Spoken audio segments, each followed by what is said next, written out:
How many times have you called yourself doing a good thing, but it wasn't a God thing? Did you know there was a difference? There is a difference. There's a difference between a good thing and a God thing. So it's not a it's not a bad thing to want to do something good. But if God didn't tell you to do it, it can become bad. There's a difference between a good thing and a God thing. I've been in Genesis chapter 16 for a couple of weeks. It's a lot of good stuff in there.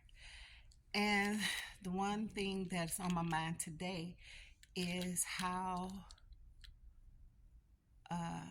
Sarai, she may have knowing that her husband Abram wanted an heir and they didn't have any children. God had not blessed her with any children. And just think about she's close to her husband. She loves her husband. Her husband loves her.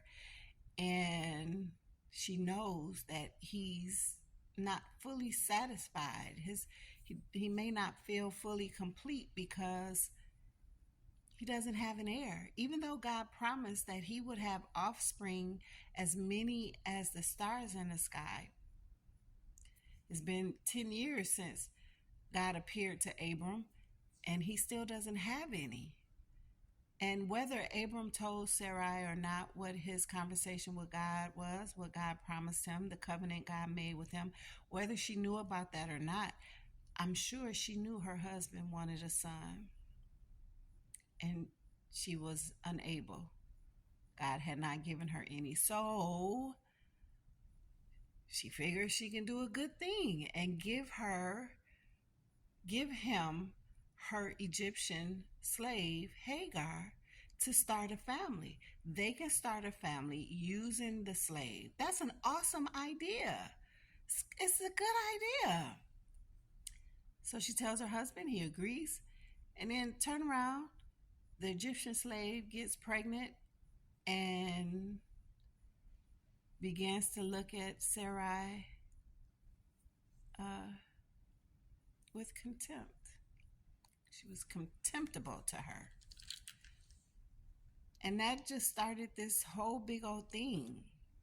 Her slave felt like her mistress was contemptible to her, felt like Sarai was contemptible to her. And so I could only imagine Sarai feeling like I can't give my husband what he wants. So that was a burden. So then she comes up with this good idea to give her slave to her husband because she loves him and she wants him to be happy. So I have this good idea and I'm going to give you my slave and we can build a family like that. And then the slave get pregnant and then Sarai is contemptible to her. It means like she looked at her with disgrace. Hagar looked at her mistress with like, ugh, like you're nothing. You're beneath me. So Sarai already feeling how she's feeling because God hasn't given her a son for her husband. And then she comes up with this good idea and now that's not working out. So then she goes to her husband and she's mad at him and, you know, God is going to judge between me and you because whatever you did with her to make her start looking at me with contempt in her eyes. So now frustrated even more. And Abram says, you do whatever you want to do. That's your slave. You do whatever you want to do with her. And then she mistreats her so badly. But she couldn't have been happy. Sarah couldn't have been happy with any of it. She was unhappy that she couldn't give her husband a son. She was unhappy that the slave got pregnant and she became contemptible to her. Then she was unhappy because now I can only imagine the thoughts in her mind about her husband and her slave. And she's mad at her husband when had she waited on God and let God do his thing instead of her trying to do a good thing. We be moving too fast.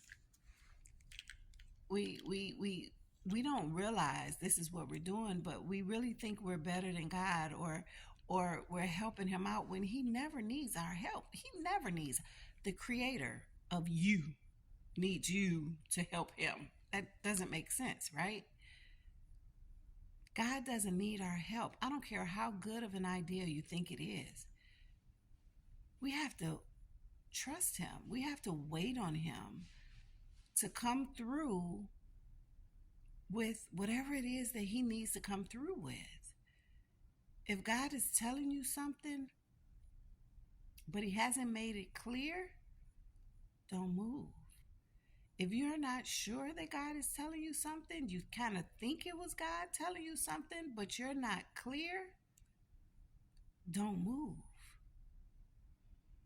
Until you know, until you have the peace or whatever it is that God gives you to make sure that you know that it was him speaking, don't move. Because the situation you're trying to make good, you'll turn into something really bad. And then you'll have to go to God crying and asking him to help you get out of what he didn't put you in. We have to be patient. We have to trust God. Our moving impulsively shows distrust. Did you know that? Did you know that when you start trying to take things in your own hands, when you start believing faith without works is dead, faith without works is dead. That is straight from the Bible. But you doing too much, you trying to do a good thing. Sometimes waiting and doing nothing is the work. We have to trust him. We have to follow him. We have to follow his lead, not follow our feelings. We got to follow God. And when we do that, it always works out. Always. Sometimes it takes years for it to come to pass, whatever the it is in your life. Sometimes it does. But God is never late. He's never late. He's always on time. If it takes 10, 20 years before whatever it is you believe he told you comes to fruition, he is on time. You trying to hurry that thing along, you're out of order. You're out of order. Ask God for guidance. Ask him if you feel like you need to make a move. Ask him if this is the move that he wants you to take. And until he gives you an answer, be still. Trust him and do good while you're waiting until he makes it clear. Because a good thing is not a God thing. A good thing can turn into a bad thing that you have to run to him crying and ask him to help you out of. Don't do that to yourself, and don't do it to God. Trust him. Wait on it. He'll bring it to pass. He doesn't need your help. Listen, y'all, don't praise me, praise God who gives it to me to share with you. I love you.